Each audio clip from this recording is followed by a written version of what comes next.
আসসালামু আলাইকুম ওয়া রাহমাতুল্লাহি ওয়া বারাকাতুহু। দর্শক বন্ধুরা, এত দ্রুত বাংলাদেশের মানুষ যে আসলে এটার প্রতিবাদ জানাবে, এই ভিডিওটি যদি আপনি মিস করেন তাহলে আপনি পৃথিবীর সবচেয়ে বড় কিছু মিস করবেন। যে এত দ্রুত বাংলাদেশের মানুষ ডক্টর ইউনূসের বিরুদ্ধে মনে করেন হংকার তুললেন। আসুন আপনাদের একটা ভিডিও দেখাই। যুদ্ধ করেছি, বঙ্গবন্ধুর হত্যার প্রতিবাদ করেছি, কিন্তু এরকম অসভ্য সরকার দেখি নাই যে কারো কোথায় প্রতিনিধি এলে কথা বলতে এলে তাদের দরজায় থেকে প্রতিনিধিদের গ্রেফতার করে নিয়ে যায়।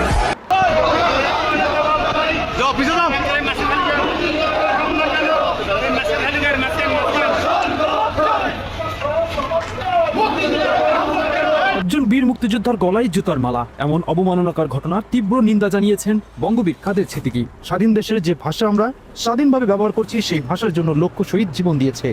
আর সেই বীর মুক্তিযোদ্ধার গলায় জুতার মালা, এমন অবমাননাকর ঘটনা বাংলার ইতিহাসে একটি নেকারজনক, এবং এই ঘটনার সম্পূর্ণ দায়ভার অন্তর্বর্তীকালীন সরকারকেই নিতে হবে। আমি বলছি, আমি স্বাধীনতা মুক্তিযুদ্ধে অংশগ্রহণ করছি, আমার জীবন শরীরে আমি মুক্তিযোদ্ধা, আমার এত জুতার মালা দেয় গলায়। মুক্তিযুদ্ধের আদর্শের জুতার মালা দিছে সারা বাংলাদেশে, মুক্তিযোদ্ধার গায়ে এই গলায় জুতার মালা দিয়েছে। আমি কোন দেশে আছি? আমি যে দেশের জন্য এক সাগর রাষ্ট্র রক্ত গেছে সেই বাংলাদেশে আছি, না পাকিস্তানে এসে বর্বর বাহিনীর পাকিস্তানে আছি? আমি এটা সাংবাদিক ভাইদের প্রশ্ন করি।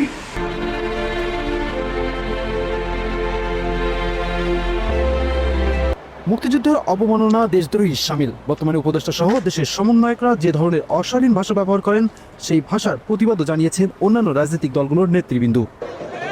শেখ মুজিবুর রহমান আমাদের বড় নেতা, তিনি আমাদেরকে পাকিস্তান থেকে এসে একটা সুন্দর দেশ দিলেন, শান্তির দেশ, যেখানে আমরা পরস্পর সঙ্গে ভাই ভাইয়ের মতো বাস করি, তাই না?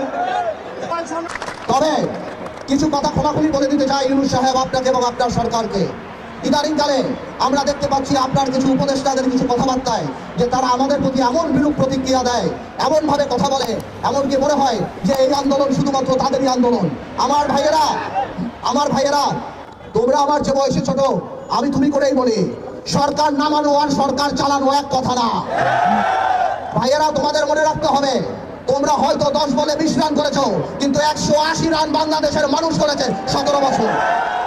তোমাদের এই অশ্রদ্ধা, তোমাদের এই কথা বলার ধরন দেখে আমাদের মনে হয় যে তোমাদের মধ্যে ইচ্ছা, আশা, আকাঙ্ক্ষা জেগেছে যে তোমরা নির্বাচনে করে এই সরকারে থাকবা। আমার কোনো অসুবিধা নাই। এদিকে 5ই আগস্টের এই গণ অভ্যুত্থানকে একটি ষড়যন্ত্র বলে গণমাধ্যমে উল্লেখ করেছেন উক্ত ছাত্র আন্দোলনের অংশগ্রহণকৃত ছাত্র সমাজ। সেই সাথে অনেক মৃত সমন্বয়কও ইতিমধ্যে খোঁজ পাওয়া গেছে গণমাধ্যমে। এই আন্দোলন শুরু থেকেই পপুলিজম দ্বারা ভয়াবহ দুষ্ট ছিল।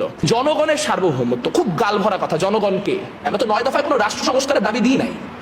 তাহলে আমি যখন এখন বলতেছি যে যারা সংবিধান পরিবর্তন চায় না, তারা অভ্যুত্থানের যে স্পিরিট, সেই স্পিরিটের সাথে বিশ্বাসঘাতকতা করছে। কেন? আপনি অভ্যুত্থানের কথা লিখছিলেন যে আপনি সংবিধান পরিবর্তন করবেন?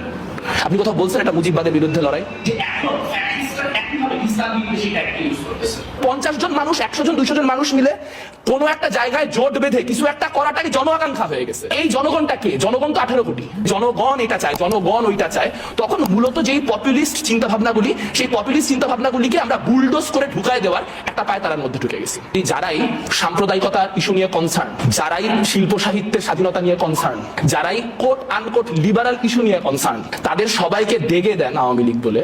তাহলে সেটা কি আওয়ামী লীগের পোলারাইজেশনের জন্য ভালো হয় না মন্দ হয়? অভ্যুত্থানকে বিপ্লব বলতে পারবো না, তাহলে হচ্ছে প্রেমিকারে বউ বলো কেন? আমার মৃত সাজাইয়া যে আমি 5 তারিখের আন্দোলনে মারা গেছি, ও আমার মৃত সাজাইছে, সাজাইয়া লোকজনের কাছ থেকে টাকা পয়সা নিতেছে। এখন মনে করেন যে যাদের উপরে মামলা হয়েছে ওদের উপরে ওয়ারেন্ট হইলো, ওদের পুলিশ নিয়ে গেল। তারপর যখন আমি জীবিত দেখবে তখন তো আমার উপর একটা প্রেশার আসবে। এই জন্য আমি এখানে আসি। আমি এটা সুষ্ঠু সমাধান চাইতেছি, আর ও যে মনে করেন যে মিথ্যা মামলাটা করছে, এটা সুষ্ঠু বিচার চাইতেছি।